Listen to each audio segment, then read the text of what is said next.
Welcome to Unity TV. I am your host Yatharth Dhanuka with my partner Kimaya Arora. And today we are joined by Professor Simar Singh Hira and Professor Akshat Sharma. Professor Hira is the head of the Human Physiology Department at Harvard, and Professor Sharma, who is equally acclaimed, heads the Human Psychology Department at Stanford University. Thank you for joining us today, Professor Sharma and Professor Hira. It's an honor to have you guys here today. We look forward to getting your opinions on our topic for today, breaking barriers, the journey towards gender equality. I think we should begin with talking about a real life example to get an understanding of our topic for today. Many female writers have been known to adopt gender ambiguous pseudonyms.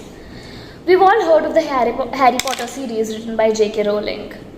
When we hear the name J.K. Rowling, we tend to assume of it as a masculine name. J.K. Rowling's publisher, Barry Cunningham, suggested that she should assume a gender-neutral name to attract both male and female readers and to make the books more popular among young boys. J.K. Rowling was also known to use the pseudonym Robert Galbraith for a few of her books, which she defended by saying, "I was yearning to go back to the beginning of a writing career with this new genre to work without hype or expectation and to receive totally unvarnished views." Women feel the need to do this because they hope to have their work valued without patriarchal views or opinions. This brings me to my first question to both of you for today. Are all human beings truly equal according to you? First of all, it's a pleasure to meet you both, and thank you for having me here. So, as we all know, modern society would always demand for the need for equality. A wise man once said, "Heaven does not create one person above or below another." However, the code doesn't end there. It actually says that we are equal at birth, but then a gap starts to create later as a result of one's academic effort or lack thereof. At any rate, humans are capable of thinking for themselves. Equality may be a false concept, but our inequality remains a difficult thing to accept. I believe you're right, Professor.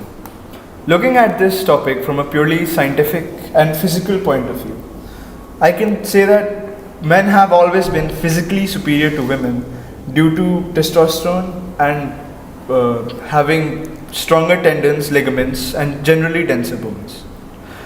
People are closely linked to their ideals and find it hard to let go. And this is, I believe, one of the reasons why, no matter how many proofs you show them, they still tend to believe that men and women are equal in all aspects, which is wrong. The Australian women's football team, ranked 5th best in the whole world, lost to a team of 15-year-old boys with a score of 7-0, proving my point that men and women competing against each other will only create a great disparity in the field of sports. You guys raised the point that all humans are equal at birth, but at some point in their lives they start facing gender norms and stereotypes. Could you guys share some anecdotes or incidents from your lives that would signify gender equality? That's a really good question. And to answer it, I will take the smallest unit in the whole world, which is my own home. My mother, who is a doctor, used to come home after a hard day of work and still be expected to do work like washing the utensils and washing the clothes and taking care of the children, and receive no credit or recognition for that work. Such unrecognized work is being done by women who are also working all across the world, and it is expected from them, which is wrong. The workload of the house should actually be shared by the whole family and not be put onto the shoulders of only one person. I totally agree with you, Professor Hira. Back in the days, my mother also went to office. Like, she worked from 8 a.m. to 6 p.m. Then when she came back home, she also did the dishes and also she washed the clothes. So I do believe that. So back in the day, we took it for granted, but I do believe that women and men should work together as a team. Yeah, so we see that these stereotypes are still there, and there are also movie references about it. So we like to see a clip from a movie Dil Dhadakne Do. तुम journalist का तो काम ही सब कुछ बढ़ा चढ़ा के लिखना है ना? बढ़ा चढ़ा के? Really? Yeah, seriously. जैसे आजकल तुम लोग women's issues पे लिख रहे हो. आई मीन तुम्हारी माने तो ऐसा लगता है कि हमारे यहाँ हर औरत हर वक्त हर जगह अनसेफ है। हर सर्वे तो यही कहता है, लेकिन बात सिर्फ सेफ्टी की नहीं है, मतलब इक्वल राइट्स की है, बराबरी की है। प्रिसाइसली, तो बदलाव आ रहा है, slowly but surely things are changing.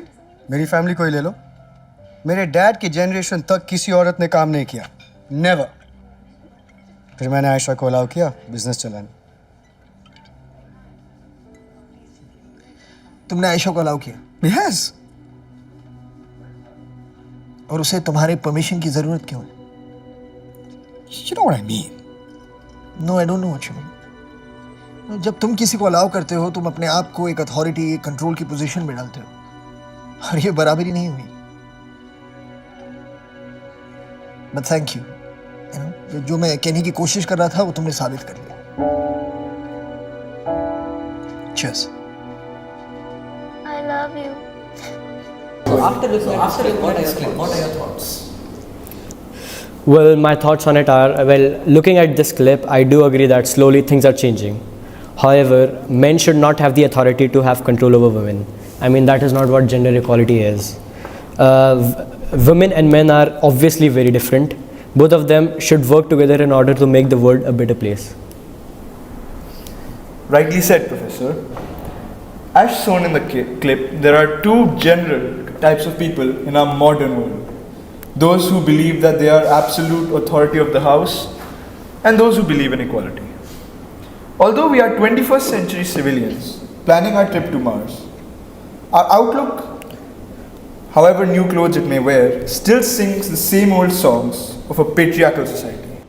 While they are chatting, here's a word from our sponsors. This podcast is sponsored by Top G Hair Conditioner. If you want luscious locks like Top G with the power of money, your friend will still be asking what color is your hair. Have you ever wondered why Kinder Joy only comes in blue and pink? Well, forget about those. Presenting a new gender-neutral Kinder Joy in green that provides toys for all genders. Welcome back. I am Yatharth Dhanuka and this is my partner Kimaya Arora. So, we were just talking about patriarchal society. As we are all aware that the US Supreme Court had overturned the decision that had provided a constitutional right to abortion. This kind of highlights how women have been subjugated and exploited over ages, so much so that the right to their own body is a matter of much debate and confusion. I agree. Women have been subjected to marital abuse. They've been faced with constant criticism from their families, from their in-laws. Now, in our current society, even though there are a lot of upcoming women leaders like Kamala Harris, the President of the United States, the Vice President of the United States, Draupadi Murmu, the President of India, they are very few in number compared to the male leaders that we see in our society on a daily basis. That is actually very true, and not only in our present times, but also in the past, where women scientists made discoveries that not only rivaled the men, but some that also surpassed them. They were given less recognition for the same thing. Well, yeah, I can also explain, give an example. Like Rosalind Franklin discovered the double helix structure of DNA. However, she didn't get any recognition, and all her colleagues received a Nobel Prize for it. So, the hope for a utopian society, a society that consists of perfection, of idealism, a society that has equal rights for all genders. What do you believe would that society consist of? An equal society, yes. That society would be way closer to our modern day present civilization than you would think. Psychologists made an experiment, a thought experiment, where they stated that if you were to be born in any timeline, in any century, in any era, and you wanted to survive the longest and have the highest infant mortality rate, that time would be now, our 21st century. Although equality and freedom are far from being achieved, I believe that however difficult perfection is, it should be our goal, our destination. The Ethiopian world is impossible if we maintain the mindset that we now keep. However, our journey has been very long and successful, and that is some consolation. But the journey to come may even be longer. very well said, Professor Simmer. We must examine our own biases, challenge gender norms, promote inclusivity in our daily lives. Achieving gender equality is a goal within our reach. By encouraging equal education, addressing gender bias violence, challenging societal norms, we can create a world where everyone can thrive, contribute their talents and ideas. Thank you so much, professors, for being here today. I'm sure your opinions and the discussions that we've had here today will encourage a lot of people to start a change, starting with their own homes, with their own families, bringing a revolution. Thanks for watching Unity TV, and we'll be back with the next episode.